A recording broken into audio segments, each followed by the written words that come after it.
Yo, what's up guys, welcome back to the channel, and today I'm going to show you how to set up a donor advised fund on Fidelity. Alright, if you've been wondering how to set up a donor advised fund on Fidelity, then this video is definitely for you. It's going to be a quick one. We're not going to waste any time at all. Just going to give you guys a couple of step-by-step guides on how to get this done. So let's jump straight into the main topic.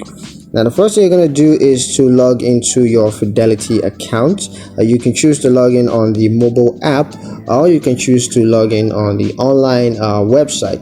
So once you're logged into your account, you just want to click on investment products, and then you're going to select donor advised funds. And that's going to initiate the donor advised funds setup process, where you're going to need to provide the required information. Of course, one of those required information is the charitable goals.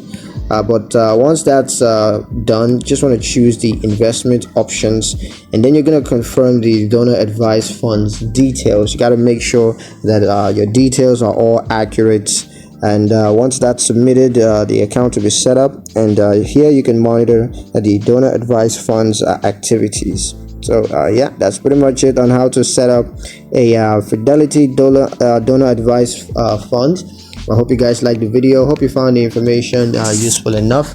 If you did, like the video, comment down below, let me know what you thought. Share the video with your friends, and subscribe to the channel if you haven't already, and I will see you guys